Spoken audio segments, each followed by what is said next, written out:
بسم اللہ الرحمن الرحیم۔ السلام علیکم ورحمۃ اللہ وبرکاتہ۔ عزیز طلباء و طالبات، اسلامیات جماعت ہشتم کے لیکچر میں خوش آمدید۔ پیارے بچوں، آج ہم یونٹ نمبر 4.4 جو کہ حرص و طمع کی ممانعت کے حوالے سے سبق ہے، اس کا پہلا لیکچر پڑھنے جا رہے ہیں اور حاصلات تعلم ہیں۔ حرص و طمع کا مفہوم جان سکیں اور حرص و طمع کے معاشرتی نقصانات سمجھ کر اس سے اجتناب کر سکیں۔ اسلام نے حرص و طمع کی مذمت اور وعید کے بارے میں آگاہ ہو سکیں۔ یہ وہ حاصلات تعلم ہیں جن کے روشنی میں آج ہم اپنے سبق کو مکمل کرنے کی کوشش کریں گے۔ تو پیارے بچوں، خواہش کی زیادتی جس میں کمی کی بجائے اضافہ ہوتا رہے حرص کہلاتا ہے۔ یعنی ہر وہ خواہش جس میں کمی کی بجائے اضافہ ہی ہو وہ حرص کہلاتی ہے، اور اسی کو طمع بھی کہا جاتا ہے۔ لالچ بھی اسی کا نام ہے۔ حرص ہو، طمع ہو، لالچ ہو، وہ تمام اسی کو کہا جاتا ہے۔ حرص کا تعلق صرف مال و دولت سے نہیں بلکہ عزت، شہرت، زندگی اور ہر شے میں حرص ہو سکتی ہے۔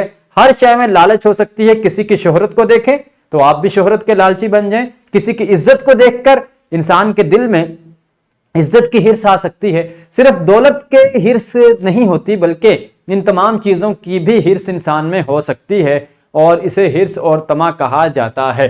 قرآن پاک میں حرص و طمع سے نجات پا جانے کو انسان کی فلاح کا ذریعہ قرار دیا گیا ہے۔ وَمَن يُوقَ شُحَّ نَفْسِهِ فَأُولَٰئِكَ هُمُ الْمُفْلِحُونَ۔ فرمایا کہ جو اپنی دل کی خواہشات سے، جو ان کی لالچ ہے، حرص ہے، اس سے نجات پا جاتا ہے، اس سے بچ جاتا ہے، وہ اس دنیا میں بھی کامیاب، کل قیامت کے دن بھی کامیابی انہی کے قدم چومے گی۔ تو اس لیے حرص و طمع سے نجات پانا یہ از حد ضروری ہے۔ اللہ کی تقسیم پہ راضی رہنے کا فن انسان کے پاس ہونا چاہیے۔ آپ صلی اللہ علیہ وآلہ وسلم کے فرمان کے مطابق حرص و طمع کی بدولت پہلی قومیں ہلاک ہو گئیں۔ زیادہ حاصل کرنے کے لالچ میں کہا جاتا ہے نا، آل کوٹ آل لوز۔ اگر انسان زیادہ پانے کی کوشش کرے، سب کچھ حاصل کرنے کی کوشش کرے، تو جو اپنے پاس موجود ہوتا ہے وہ بھی چھن جانے کا خطرہ رہتا ہے۔ حرص انسان کو تمام نیکیوں سے محروم کر دیتی ہے اور انسان کی نیکیوں کو کھا جاتی ہے۔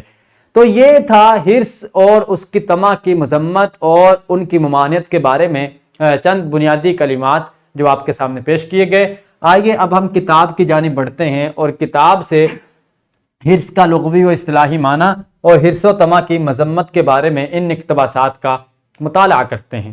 تو گزارش کروں گا اساتذہ کرام سے ویڈیو کو روک دیجئے، پہلے مذکورہ اقتباسات کا بچوں سے مطالعہ کروا لیجئے۔